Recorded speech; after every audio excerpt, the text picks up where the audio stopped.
WhatsApp everyone, welcome back to another new video. आज के इस वीडियो में हम लोग माय हीरो एकेडमिया के सीजन 6 के एपिसोड नंबर 18 को हिंदी में एक्सप्लेन करने वाले हैं।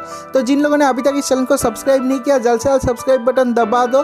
तो अभी और ज़्यादा टाइम वेस्ट ना करते आज की इस वीडियो को स्टार्ट करते हैं इस इंट्रो के बाद। I love everything. Fire spreading all around my room.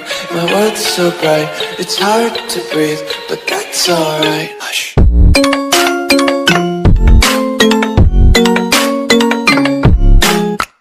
Episode का स्टार्टिंग में हम लोग देखते हैं कि जो डेकू है वो अभी भी अनकॉन्शियस है और उसके साइड में बैठा हुआ है ऑल माइट, और वो कहता है कि मुझे समझ में आ रहा है वन फॉर ऑल के अंदर जो मेरा एक हिस्सा है उससे मुझे ये समझ में आ रहा है कि तुम प्रीवियस विल्डर के साथ बात कर रहे हो। और उसके बाद ही हम लोग देखते हैं कि जो डेकू है वो अपने ड्रीम में और उसके सामने वन फॉर ऑल के जो पहले के विल्डर है सारे के सारे भापर मौजूद है और उन लोगों के साथ वो बात कर रहा है। तो उसके बाद जो वन फॉर ऑल का पहला विल्डर है वो कहता है कि पहले हम लोग स्पेस के बीच में जो इन्फ्लुक्शन हुआ था उससे हम लोग कम्युनिकेट कर सकते थे, लेकिन अभी वो केस नहीं है। 4 महीने पहले कुछ हुआ, वन फॉर ऑल का पावर और मेरा पावर बहुत ही रैपिडली ग्रोथ होने लग गया। और इससे क्या हुआ, वन फॉर ऑल के जो पहले के विल्डर थे वो लोग एक स्पेसिफिक शेप लेने में सक्सेस हुए और वो लोग एक दूसरे के साथ कम्युनिकेट करने में भी सक्सेस हुए। और कुछ दिन पहले मेरा जो भाई था ऑल फॉर वन था, उसने वन फॉर ऑल के ऊपर पेनिट्रेट करने की कोशिश किया और इस वजह से हम लोगों का जो पावर है वो पूरी तरीके से ड्रॉन हुआ और उस वजह से हम लोग एक दूसरे के साथ कम्युनिकेट कर पा रहे हैं बहुत ही आसानी से और तुमसे भी बात कर पा रहे हैं। तो उसके बाद हम लोग वन फॉर ऑल के 5th यूजर बांजो को देखते हैं। वो कहता है कि हम लोगों ने तुम्हारे पर्सनल लाइफ को लेके छेड़छाड़ नहीं किया,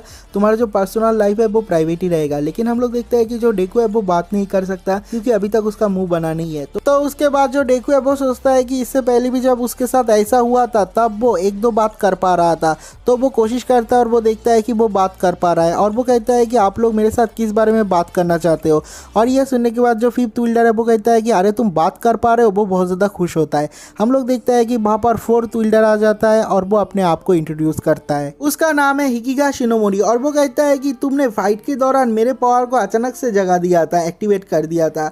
तो जो डेकू है वो कहता है कि ओ हाँ, मैंने तुम्हारे पावर को एक्टिवेट कर दिया था। उसका पावर ये था कि डेंजर सेंस, जैसे स्पाइडरमैन का स्पाइडी सेंस होता है वैसे डेंजर सेंस, कोई भी डेंजर आने से पहले उसको पता चल जाता है। तो उसके बाद जो 5th विल्डर है वो वहाँ पर आता है और कहता है कि जो शिनोमोरी है वो एक नंबर का वियर्डो है, वो एक तरह का हर्मिट है, वो किसी से भी फाइट नहीं करता था। हम लोग देखता है कि वो उसके ऊपर हमला करता है लेकिन जो शिनोमोरी है वो अपने डेंजर सेंस से हर एक अटैक से बच जाता है। और उसके बाद वो कहता है डेकू को, क्या तुम्हें पता है कि मैं कितनी उम्र में मरा, मैं कैसे मरा। जो डेकू है वो कहता है कि तुम 40 साल की उम्र में मरे हो, लेकिन कैसे मरे हो मुझे वो पता नहीं। ऑल माइट ने सारे के सारे प्रीवियस विल्डर का जो इन्फॉर्मेशन है वो लिखा था, लेकिन जो 4th विल्डर का जो मरने का इन्फॉर्मेशन है वो लिख के उसने काट दिया था, इसलिए मुझे ठीक से पता नहीं। तो जो 4th विल्डर है वो कहता है कि मैं 40 साल की उम्र में मरा था ओल्ड एज के कारण। ये सुनने के बाद जो डेकू है वो बहुत ज़्यादा शॉक्ड हो जाता है और कहता है कि 40 साल की उम्र में कोई बुढ़ा होता है क्या, और उस उम्र में तुम मरे हो। तो उसके बाद जो 4th विल्डर है वो कहता है कि मुझे ठीक से पता भी नहीं था मैं क्यों मरा, और जो बांजो है उसे भी नहीं पता था, लेकिन जो यागी है उसके रिसर्च के वजह से हम लोगों को पता चला हम लोग मरे थे ओल्ड एज के कारण। और ये जो यागी है वो और कोई नहीं, वो ऑल माइट का ही कॉन्शियसनेस है। और उसके बाद जो 4th विल्डर है वो कहता है कि हम लोगों को यागी के रिसर्च से ये पता चला कि जो वन फॉर ऑल है उसको कोई भी नॉर्मल ह्यूमन यूज नहीं कर सकता। और यागी के बाद मैं ही हूँ सबसे लॉन्गेस्ट वन फॉर ऑल का विल्डर। मैं 18 साल तक ऑल फॉर वन से भागता रहा। मुझे लगा कि मैं अपने करंट पावर से ऑल फॉर वन को कभी भी नहीं हरा पाऊंगा, इसलिए मैंने अपने अंदर पावर बिल्ड करने की कोशिश किया। मुझे लगा कि मैं एक ऐसा विल्डर हूँ जो कि पावर को बिल्ड करेगा, अगला जो विल्डर होगा वो उसके पावर से ऑल फॉर वन को हराएगा। लेकिन मेरे लाइफ के फाइनल ईयर पे मेरे बॉडी में क्रैक बनना स्टार्ट हुआ। मुझे ऐसा लगा कि मैंने ट्रेनिंग ज़्यादा नहीं किया या फिर ऐसा लगा कि मेरे अंदर कोई ना कोई अननोन डिजीज़ आ गया, लेकिन ऐसा कुछ भी नहीं था। जो यागी था उसके रिसर्च से हम लोगों को ये पता चला कि मेरे को हुआ था ओल्ड एज, और ओल्ड एज के वजह से मैं मरा था क्योंकि मेरे बॉडी में मल्टीपल कॉर्क थे, और इन मल्टीपल कॉर्क के वजह से मेरा जो लाइफ स्पैन है वो कम हो गया था, इसलिए मैं 40 साल की उम्र में ओल्ड एज से मर गया था। तो उसके बाद जो डेकू है वो कहता है कि रुको एक मिनट, ये कैसे हो सकता है। लेकिन जो ऑल माइट था उसके अंदर तो बहुत सारे पहले के विल्डर का कॉर्क था, उसके अंदर 7 अलग अलग टाइप के कॉर्क था, लेकिन उसे तो कुछ भी नहीं हुआ, वो तो ओल्ड एज से नहीं मरा था। और उसके बाद हम लोग देखते हैं वन फॉर ऑल के फर्स्ट विल्डर को, जिसका नाम है यूइची, और वो कहता है कि वन फॉर ऑल के ज़्यादातर विल्डर फाइट में मारे गए, इसलिए हम लोग को रिसर्च करने के लिए बहुत ज़्यादा कम टाइम मिला। लेकिन जो यागी है उसने रिसर्च किया और उससे पता चला एक बात कि वन फॉर ऑल को वही कैरी कर सकता है जिसमें कोई कॉर्क नहीं है, जो कॉर्कलेस है। ऑल माइट और तुम दोनों ही हो जो कि कॉर्कलेस पैदा हुआ था।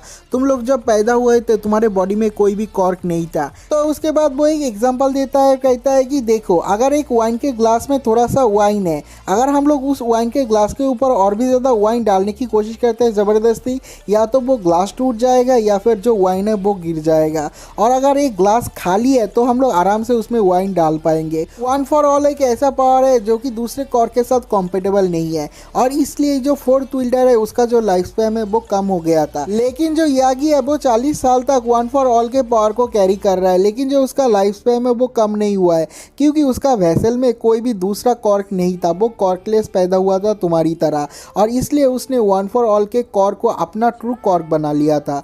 और ये सुनने के बाद जो मिडोरिया है वो कहता है कि इसका मतलब जो वन फॉर ऑल है वो नॉर्मल लोगों के ऊपर पास नहीं हो सकता, ऐसे लोगों को हम लोग पास कर सकते हैं जिसके अंदर कोई भी कॉर्क नहीं है, पैदाइशी वो कॉर्कलेस है।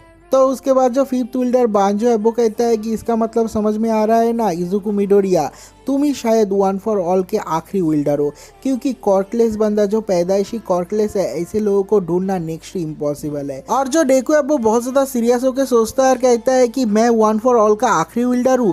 और उसके बाद हम लोग सेवेंथ विल्डर नाना शिमुरा को देखते हैं। वो डेकू के पास आती है और कहती है, मिडोरिया क्या तुम तमुरा शिगुराकी को मार सकते हो? हम लोग तुम्हें उसे मारने के लिए फोर्स नहीं कर रहे, लेकिन हम लोग तुम्हारा जो रिजॉल्व है वो जानना चाहते हैं। क्या तुम उसे मार सकते हो? क्योंकि जो लास्ट टाइम तुम्हारे साथ उसका फाइट हुआ था तुमने ये फील किया था कि उसको हेल्प की ज़रूरत है। लेकिन प्रॉब्लम ये है कि वन फॉर ऑल के जो पहले के विल्डर है उन लोगों को ऐसा नहीं लगता। उन लोगों को पता है कि जो ऑल फॉर वन है वो बहुत ज़्यादा प्रेशर कर रहा है शिगराकी के ऊपर, लेकिन जो शिगराकी है उसके अंदर भी बहुत ज़्यादा हेटरेड है। और हम लोगों को लगता है कि जो हेटरेड है वो सच में बहुत ज़्यादा है, इसलिए हम लोगों को उसको एलिमिनेट करना पड़ेगा। क्या तुम उसको एलिमिनेट कर पाओगे? क्या तुम शिगराकी को मार पाओगे? तो उसके बाद वन फॉर ऑल का जो पहला विल्डर यूइची है वो कहता है कि वन फॉर ऑल बहुत ज़्यादा ताकतवर कॉर्क है, इसके पावर को हासिल करने के लिए जो ऑल फॉर वन है उसे बहुत ज़्यादा हेटरेट की ज़रूरत है। उसके अकेले का हेटरेट काफ़ी नहीं है, इसलिए वो शिगराकी का हेटरेट को यूज़ कर रहा है वन फॉर ऑल को हासिल करने के लिए। इसलिए हम लोगों को शिगराकी को मारना पड़ेगा। क्या तुम उसे मार पाओगे?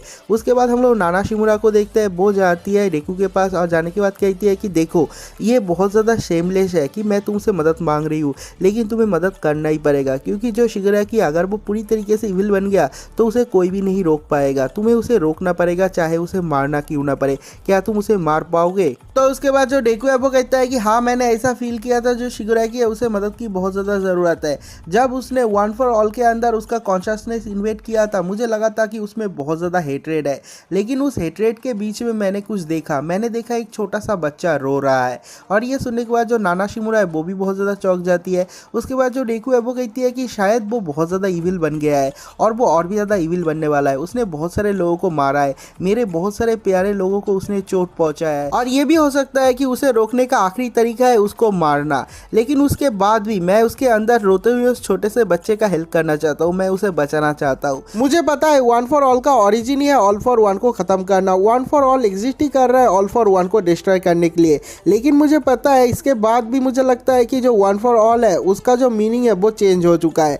तुम लोगों ने उसको एक एक करके अपने बॉडी में कल्टिवेट किया और उसके मीनिंग को चेंज कर दिया। मुझे पता है ऑलमाइट से मैंने ये सीखा है जो वन फॉर ऑल है, जो पावर है वो होते हैं लोगों को सेव करने के लिए, लोगों को बचाने के लिए, ना कि डिस्ट्रॉय करने के लिए। मैं कोशिश करूंगा उसको बचाने का, उसके अंदर जो छोटा सा बच्चा है उसको बचाने की मैं पूरी कोशिश करूंगा। तो ये सुनने के बाद जो फास्ट विल्डर यूइची है वो कहता है कि हम लोग तुम्हारा एक टेस्ट ले रहे थे और वो टेस्ट में पास हो जाता है डेकू। और उसके बाद वो कहता है कि हम सब लोगों को मदद करना पड़ेगा, हम सब लोग वन फॉर ऑल के पावर को पूरी तरीके से रिलीज करने वाले हैं। तो उसके बाद हम लोग ऑलमाइट को देखते हैं, वो डेकू के पास में ही बैठा हुआ है और वो कहता है कि मेरे को ये फीलिंग आ रहा है, मुझे ये समझ में आ रहा है कि तुम वन फॉर ऑल के बाकी के विल्डर के साथ बात कर रहे हो और वन फॉर ऑल के जो ओरिजिन है उसको लेके बात कर रहे हो, तुम बहुत ही जल्दी जाग जाओगे। और उसके बाद हम लोग देखते हैं कि वहाँ पर बेस्टर जिनिस और हॉक्स आ जाता है और आने के बाद ऑलमाइट से पूछताछ करने लग जाता है डेकू के बारे में, वन फॉर ऑल के बारे में। तो जो ऑलमाइट है उसे समझ में आ जाता है कि ये दोनों बिना आंसर के यहाँ से जाने नहीं वाले हैं। तो जो ऑलमाइट है वो उन लोगों को कहता है कि चलो हम लोग जगह चेंज करते हैं, वहाँ पर जाके मैं तुम लोगों को सब कुछ बता दूंगा। और ये वाला सीन भी यहीं पर कट हो जाता है। तो उसके बाद हम लोग देखते हैं कि ये सब कुछ हो चुका है, 3 दिन हो चुका है, लेकिन दुनिया में केओस बिल्कुल भी कम नहीं हुआ है। लेकिन जो ऑडियंस है, जो लोग हैं, सब लोग ब्लेम करते हैं हीरो को। और उसके बाद हम लोग एक प्रेस कॉन्फ्रेंस को देखते हैं। हम लोग देखते हैं कि भापा जाता है एंडेवर, और एंडेवर सब कुछ कबूल करता है, कहता है कि हाँ वो जो दाबी है वो मेरा ही बेटा है, उसने ये सब कुछ किया है। तो सब लोग एंडेवर को बहुत ज़्यादा कर्सिंग करते हैं, उसको बहुत ज़्यादा गाली देते हैं। और जो हॉक्स है वो भी मान लेता है और उसके डैड के बारे में सब कुछ बता देता है लोगों को। सब लोग कहते हैं कि हीरो का जो ज़माना है वो ख़त्म हो चुका है। तो उसके बाद जो कुछ रिपोर्टर है वो लोग कहते हैं कि दाबी ने तो बहुत सारे पॉइंट कहा था, क्या उसने सारे सारे सच बोला था? लेकिन जो हॉक्स है वो कहता है कि नहीं, दाबी ने सब कुछ सच नहीं बोला था, उसने बस सच बोला था कि वो एंडेवर का बेटा है। तो उसके बाद हम लोग देखते हैं कि एक लेडी रिपोर्टर क्वेश्चन करती है कि जो गिगांतोमाकी है उसके वजह से मेरे जो मॉम है उसको बहुत ज़्यादा चोट लगा है, लेकिन तुम लोगों के जो एक्सप्रेशन है वो देखने के बाद लगता भी नहीं कि तुम लोग ट्राई कर रहे हो।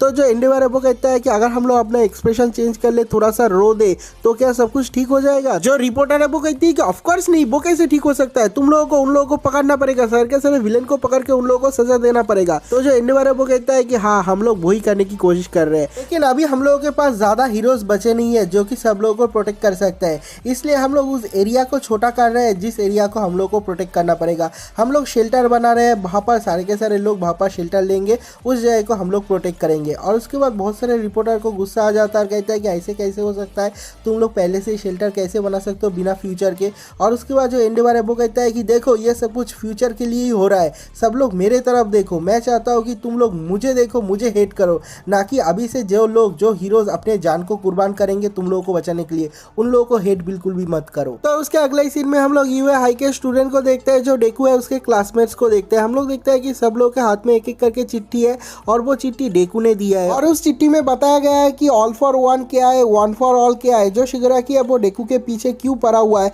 जो ऑल फॉर वन है वो उससे क्या चाहता है, और उसे कैसे ऑलमाइट से उसका पावर मिला था। और वो कहता है कि तुम लोगों के साथ मैंने जो टाइम बिताया था वो बहुत ज़्यादा अच्छा था, इसलिए मैं अपने दोस्तों को डेंजर में नहीं डालना चाहता, इसलिए मैं यूए हाई को छोड़ के जा रहा हूँ।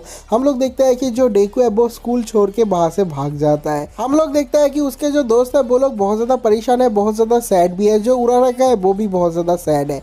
उसके अगले सीन में हम लोग डेकू को देखते हैं, वो एक बिल्डिंग के ऊपर खड़ा हुआ है और उसका जो एक्सप्रेशन है वो चेंज हो जाता है, उसका जो इमोशन है वो भी चेंज हो रहा है। और ये वाला एपिसोड भी यहीं पर खत्म हो जाता है। अगर आप लोगों को वीडियो अच्छा लगा तो वीडियो को लाइक जरूर करना, चैनल को सब्सक्राइब जरूर करना। तो मिलते हैं एक और नई वीडियो के साथ, तब तक के लिए बाय बाय।